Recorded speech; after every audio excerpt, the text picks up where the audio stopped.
जय जिनेंद्र बच्चों, मैं जैनी धार्मिक पाठशाला में आप सभी का स्वागत करती हूँ। सुख क्या है? जगत का प्रत्येक प्राणी सुख चाहता है। हम भी सुख चाहते हैं ना? हम भी जगत में ही है ना? हम भी सुख चाहते हैं। क्या हम सुखी हैं? बताओ बच्चों, क्या हम सुखी हैं? अगर आपके पास बंगला है, गाड़ी है, आपका परिवार है, तो आप भौतिक सुखों से बहुत सुखी हो। पर आप आध्यात्मिक सुखों के बारे में जानते हो? क्या आप आध्यात्मिक सुखों से सुखी हो? नहीं? चलिए मैं आज आपको एक कहानी सुनाती हूँ। उसमें पता चलेगा सच्चा सुख कहाँ है। ठीक है? ये कहानी है अमर कुमार की। मगध देश के राजा श्रेनिक ने चित्रशाला का निर्माण कराया। उसका द्वार पूरा बनने से पहले ही हर बार टूट जाता था।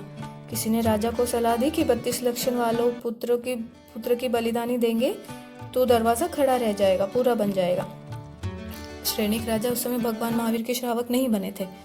उन्होंने यह बात मान ली, पर प्रजा से जबरदस्ती बालक कैसे ले? इसलिए उन्होंने ढिंडोरा पिटवाया कि जो कोई स्वयं के 32 लक्षण वाला पुत्र राजा को देगा, उन्हें बालक के वजन जितनी सोने की मोहरें मिलेगी। उसी नगर में अमर कुमार नामक एक 32 लक्षण वाला बालक रहता था। अत्यंत सुंदर, कोमल, मन को आकर्षित करने वाला था।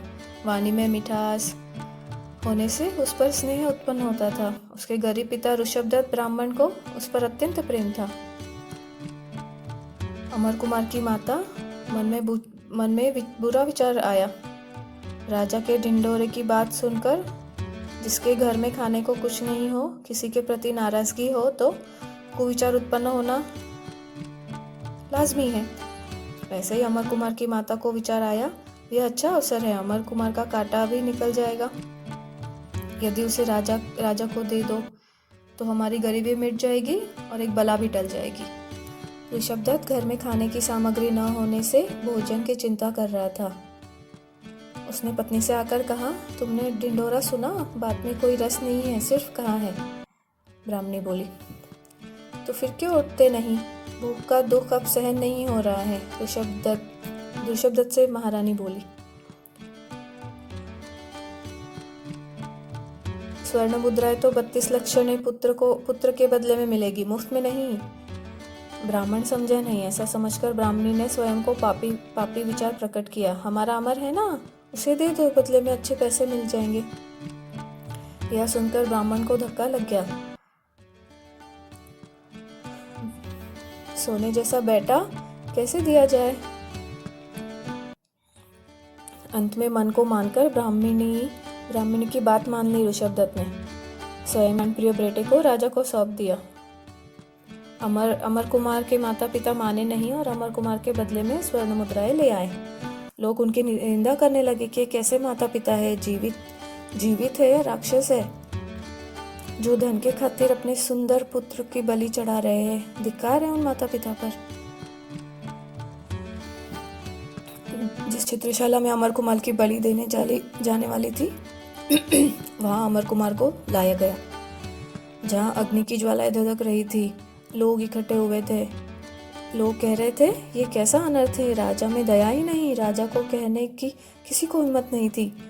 मन में खूब दुख हो रहा था।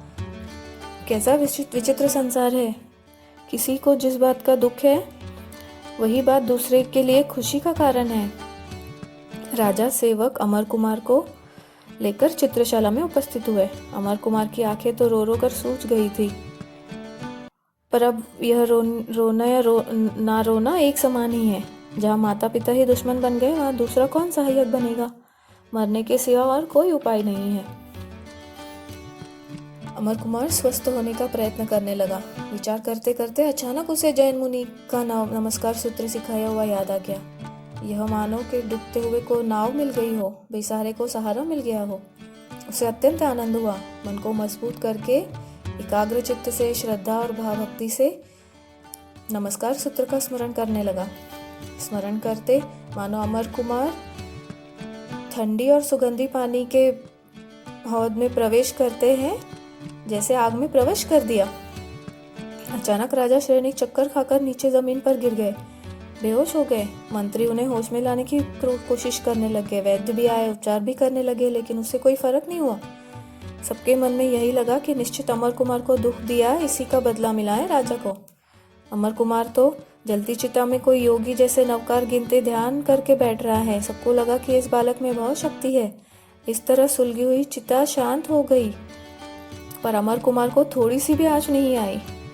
सब उसके चरणों में गिरकर राजा को होश में लाने के लिए विनती करने लगे। अमर कुमार ने लोगों को कहा, मुझे राजा पर जरा भी क्रोध नहीं है। मैंने राजा का बुरा भी नहीं चाहा है। मेरे से तो हो सके तो राजा का स्वस्थ करने का मैं प्रयत्न करूंगा। यह कहकर उसने नवकार बोलकर राजा पर पानी छिड़का। राजा को होश आने लग गया और वह तुरंत आलस छोड़कर उठ बैठे। लोग अमर कुमार की प्रशंसा करने लगे। श्रेणिक राजा ने